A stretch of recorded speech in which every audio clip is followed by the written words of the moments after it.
waxa lagu kala aragti duwan yahay baa la eegay waa ba'anayo waa hoognay banaanka lama soo saaro wakaawadalka singara jaamac garad cali waxa uu leeyahay war weynu hoognay weynu jabnay haddii aynu maanta dadkeenii 3 bilood maamulka lahaa haddii aynu ummadii durtaba la hor nimaadno weynu hoognay weynu baanay cidba wax bay naga dhageysamayso inagii baa 3 bilood ku kala jabnay oo ku kala aragti duwanaaday garaalaaw leeyahay waxa weey waa fashilkii aan idin sheegay anigu waxay way tusoo taabsi maanta waxaan idin sidaa garaad jaamac garaad cali ama garaalaawe oo irbad soo xiso ah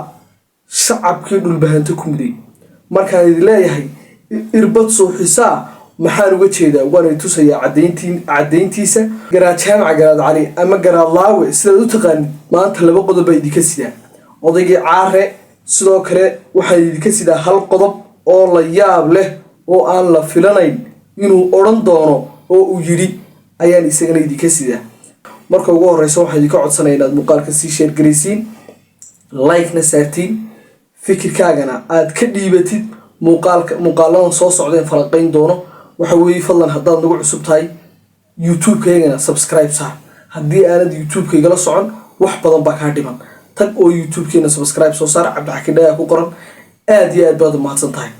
dad badan waxay ugu raahdaan war hadalka soo koob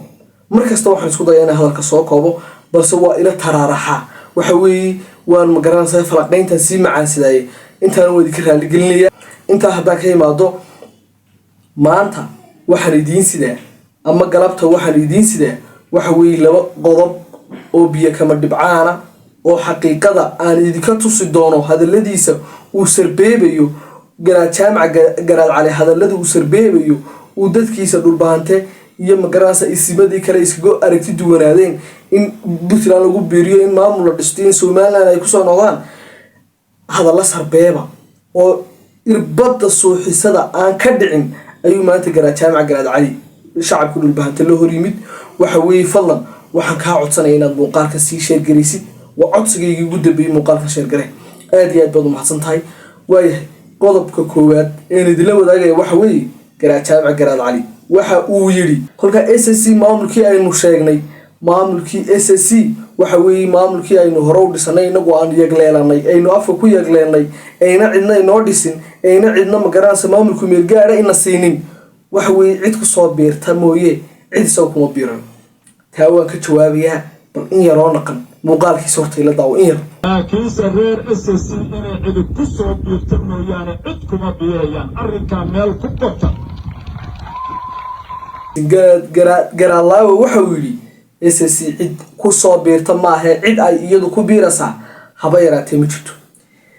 hadalkani waa hadalkii aan idin sheegay waxa weey markii aan idin lahaa irbad soo xisaa ayuu ku muday shacabkii dhulbahante markaan idin ilaahay waa hadalkan oo kale hadallada noocani waa hadallada suuxiya bulshada weey hadallada aakhiro u dira bulshada weey waa hadallada magaranaysaayay marka hawsha la dhameeyo un shacabku ogaadaan weey muxuu uga jeedaa hadaba hadalkan waxa uga jeedaa almacna waynu naqaanaa maanta deegaanada ay iska sheeganayaan SSC ay ula baxeen waxa weey de ragii lahaa waynu garanaa sanaag ragga daga waynu garanaa inayna in yaroo naqan tuulo yaroo naqan aynu ku deganay waxa weey hadaba inuu yiraahdo maanta SSC iyada lagu soo biiray waxba ku biiri mayso maxay ka dhigan tahay taas waxay ka dhigan tahay in shacabka dhulbahante horta irbad soo xisaab looga dhigo lagu muday talabaad garaad jaamac garaad cali waan in yar baan uga jawaabaya waxaan leeyahay war haddii dad wax haysta oo hantile oo hantilayaala magaranaysaay ganacsadayaal waaweyn leh oo magaranaysaay dekad leh oo bad leh oo magaranaysaay dhulkooda wada riigag yahay oo wada biyo yahay baa lagu biiraayay malaas caanood oo maamul magaranaysaay geed berri ma aha xitaa geed meel biyo laga cabay iska daa geed cadceeda lagaga gabada kuma yaalo gobolku dhulbahanta si isa u leeyahay lala deganay yaan gobolka Sool waxa ka tirsan oog baa ka tirsan meelo badan oo magaranaysa Soomaaliland ay imika joogto ayaa ka tirsan Sool oo kaliya ayaa leedahay aqligiisa garaad jaamac garaad cali aqligiisu saas u shaqeynaya maalin kastaba waxaan aqli ahayn waxaan garaad hayo waxaan ayuus kaga soo bitaacay waayahay yaan qodobka ku dheeraan wararta waxaan leeyahay halka eriga waxaan ka leeyahay war dad wax haysta lagu biiraay aan kugu biirnaa maxaad haysataa bad iyo bari mitoona malihid ma magaalo kaliya ama gobol kaliya ma degtide waxaan kugu biirnaa bal leeyahay qodobka isaga halkaas kaga tagaya qodobka labaad waxaan leeyahay waa garaad Cabdilaahi oo xalay soo baahiyay ayaa sheegay waxa uu lahaa war odayga aqalkan sii jeeda ku jira iyo kuwa buuhooda jooga waa loo yeeray odaygana wuxuu jeeday garaad jaamac garaad laawe waa ka soo jawaabay waxa uu yiri waynu hoog dadku way kala aragti duwanaadaan balse waynu hoognay iyo waynu baanay dadka ummadda hortooda lala meeqaato qacbu ka yeersiyay baraha bulshada ayaa la isugu jawaabay waxa gudahooda ka jirana ilaahay baa og inay leeyahay intayna falaqeen waxa lagu kala aragti duwan yahay baa la eegay waa ba'anayo waa hoognay banaanka laba soo istaagay way hadalka wada la maqlaysiin baa filaya waxa uu yiri war waynu hoognay waynu jabnay haddii aynu maanta dadkeeni 3 bilood maamulka lahaa haddii aynu ummadii durtaba la hor nimaadno waynu hoognay waynu baanay cidba wax bay naga dhageysamayso inagii baa 3 bilood ku kala jabnay oo ku kala aragti duwanaaday garaad laawe leeyahay waxa weey waa fashilkii aan idin sheegay anu waxay way tusoo taabsi way ninka garaadka sheeganaya halka ayaa kaga baxaya maxay dhahay falqayntiisa iyo hadaladii wiili waxaan idin sidaa taliyaare roog cadaagi baan idin sidaa waxa uu yiri hadal cajiib ayuu yiri waxa uu yiri ragi baha faarax iyo sacad yooniski ceel afweyn isku leeyay war caadi isku laayo colaada caadi u qarxiya salaadiin dambe ama dhaqan dambe ama waxgarad dambe oo Soomaaliland oo haba yaraatay soo dhex galaya ma jiro waxaan leeyahay marka war caarow aniga waxaad igu noqotay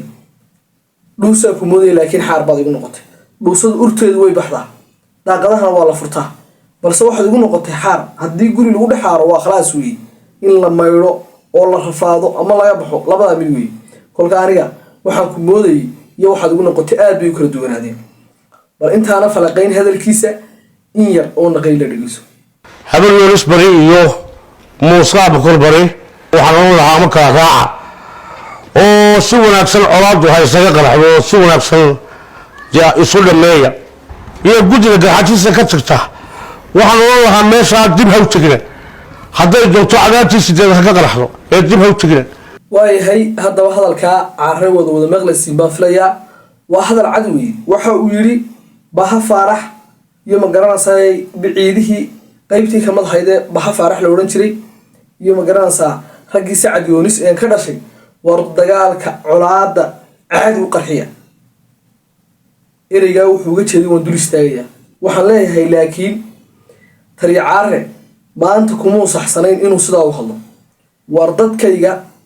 iyo dalkayga iyo ummadayda iyo walaalahayga aan isku dhiiganahay haddii 2 qof ka soo hadhaan milyan qof halka isku diraan labada qof aan kala gaaraya waayo nafla badbaadiya laba nafood oo la kala badbaadiya waa wax aad u qiimo badan weey kolka waxaan leeyahay inaan maanta tiraahid colaada caadiha loo qarxiyo wax garad dambe iyo dhaqan dambe iyo aqooyahan dambe idin kala hadlayaan ma jiro war waa odayga waxaan leeyahay wuu cala hadlay laakiinse gef iyo meel kaga dhac weey hadalkaasi raali gali ummadda waxa tidhaahdaa isnabad gali walaalaatihiin ku dhe